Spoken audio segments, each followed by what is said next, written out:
prova de língua portuguesa compreende os capítulos 3 e 4 do livro de língua portuguesa.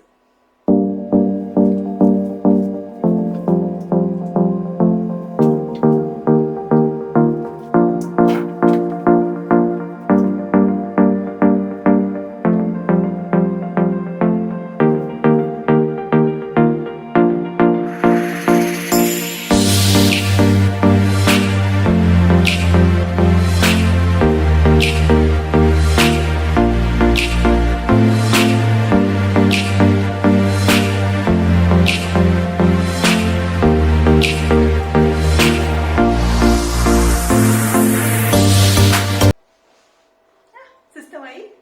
Tudo bem com vocês? Então vamos lá. Vamos começar a nossa revisão de língua portuguesa para a prova número 2. Nossa primeira prova com aulas remotas. Bom, o nosso formato de prova mudou e durante essa primeira semana vocês puderam perceber que é bem tranquilo de fazer, né? Sem grandes problemas. Bom, nossos conteúdos para essa prova número 2 são interpretação textual, poesia concreta, memórias, sílaba tônica e posição das sílabas tônicas, que vai ser oxítona, paroxítona e proparoxítona. Quanta coisa! Calma! É tudo muito tranquilo e é tudo muito simples. Antes da gente começar, eu queria que a gente desse uma olhada então no que é sílaba tônica. Esse é um assunto que vocês já trataram em outros anos, mas é bom a gente lembrar. Sílaba tônica é sempre a sílaba mais forte. Ó, eu botei um pezinho aqui de academia. Me desculpem os desenhos, não é meu forte, tá? Então, é sempre a sílaba mais forte. Quando eu olho para a sílaba tônica, por exemplo, da palavra saci, eu tenho que pensar como é que a palavra saci é pronunciada. Se é saci ou se é saci. O acento é saci ou é saci. A sílaba tônica mais forte é o si, certo? Túnel. A palavra é túnel ou a palavra é túnel? A sílaba mais forte é túnel. Caráter. A palavra caráter está escrita de maneira correta? Olha para o quadro. Presta atenção. Caráter tem acento ou não tem acento? O que vocês me dizem? Caráter leva acento. Isso é bem importante a gente notar, tá? Então vamos lá. É caráter ou caráter? Caráter. Becker. Becker é um dos elementos que a gente tem dentro do laboratório de ciências, tá? Becker. Vamos prestar atenção aqui? Então, ó, eu tenho sílabas tônicas posicionadas em lugares diferentes, né? Aqui, aqui, aqui, aqui. Vamos lá no computador dar uma olhadinha um pouco mais aprofundadamente nas sílabas tônicas e na posição das sílabas? A nossa revisão começa olhando de maneira geral as sílabas tônicas. Quando eu falo de sílaba tônica, eu estou falando exatamente da sílaba mais forte da palavra. Então vamos aqui. Para facilitar o nosso entendimento sobre esse assunto, é preciso prestar bastante atenção no modo que as palavras são pronunciadas. Mas de que maneira vamos realizar essa tarefa? Observando o modo como as sílabas são pronunciadas, percebemos que algumas têm mais força e outras menos. Lembrando que a sílaba que tiver mais força é a sílaba tônica, a sílaba forte, a sílaba tônica, e a sílaba que tiver menos força é a sílaba átona. A dica que melhor funciona é chamar essa palavra como se ela estivesse bem longe. Daqui a pouco eu mostro essa dica mais de perto para vocês, tá bom? Vamos aos exemplos então? Na classificação das palavras, a gente vai ter o acento tônico, ou a palavra com o acento tônico, para me mostrar onde é que está essa sílaba mais forte. Então, vamos lá. Café. A sílaba tônica de café é fé, em vermelhinho ali. Menina, ni, próximo, pró. Então, vamos olhar para essas sílabas de acordo com a posição delas dentro da palavra. Vocês estão vendo que cada uma das 3 palavras tem uma posição diferente, né? Em café, a última sílaba, menina, a penúltima sílaba e próximo, a antepenúltima. Vamos lá, pela posição, então. Eu terei, se a sílaba tônica for a última sílaba tônica, em café, eu terei uma oxítona. Se a sílaba tônica for a penúltima, como em menina, eu terei uma paroxítona. Se a sílaba tônica for a antepenúltima, eu terei, como em médico, eu terei uma proparoxítona. Certo? Então, vamos lá. Vamos ver as oxítonas, paroxítonas e proparoxítonas mais de perto. Oxítonas: Amapá, cipó, café, sorri, urubu, alguém. Vamos para as paroxítonas? Mesa, nível, caráter, livro, álbum, lápis. E para as proparoxítonas, príncipe, ótimo, fenômeno, óculos, próximo, trânsito. Quando eu estou olhando para a tonicidade das sílabas e para a classificação delas dentro das palavras, eu tenho que lembrar que a minha contagem da sílaba tônica acontece sempre de trás para o final.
Das nossas tipologias textuais que serão motivo de avaliação nessa segunda prova de língua portuguesa, o primeiro deles são os poemas concretos. A gente vai falar de poesia. Lembram que vocês fizeram um poema concreto e mandaram para a Pro? Pois é. O que a gente tem que lembrar sempre nesse momento é o seguinte: a poesia concreta ela vai usar termos e vai usar outras formas de enxergar a poesia que a gente não necessariamente está acostumado. Vamos olhar aqui então, ó. Essa poesia concreta, ela tá no nosso livro didático, certo? Tá na página, deixa eu achar aqui, 55. Ó, vamos lá. Essa poesia, ela é intitulada Luxo. Mas qual é a palavra que a gente lê quando a gente olha na primeira impressão? A gente lê a palavra lixo, certo? Mas a palavra lixo é composta por pequenas palavras luxo, que enfileiradas e organizadas formam a palavra lixo. Então, o que eu tenho que lembrar aqui? A poesia concreta, ela não vai usar só as palavras, as letras, ela vai usar as formas também, certo? Quando vocês fizeram a poesia concreta, a gente começou a trabalhar baseado na poesia da primeira página do nosso livro, que era A Primavera Endoideceu. Lembra disso? É uma florzinha, né? O formato da poesia é uma florzinha. Ela nos fala sobre a primavera e traz uma lembrança, um motivo que me leva a pensar na primavera. A mesma coisa acontece com a poesia luxo. Por que eu tenho a palavra lixo tão clara? Porque todo consumo, principalmente o consumo de luxo, o consumo de muita riqueza, é um consumo que vai produzir muito lixo, né? Então, o luxo gera lixo. Essa é a mensagem que o meu autor quer passar aqui, certo? Então, vamos ficar atentos de que a poesia concreta, ela traz, além da mensagem da palavra, ela traz mensagens visuais, ela traz imagens pra gente. Vamos ler aqui o que esse quadradinho, esse retângulo verde está dizendo para mim? Ó, o poema Xícara e a Poesia Endoideceu são poemas concretos. São os dois poemas que a gente tinha visto antes, tá? Esse tipo de poesia surgiu no Brasil na década de 50. Sua estrutura é diferente da poesia tradicional, pois ela não segue a divisão em versos e estrofes apenas, mas explora recursos como os visuais, quando a palavra se une a uma forma de desenho e quando o poeta utiliza fontes diferentes, os sonoros por meio de onomatopeia.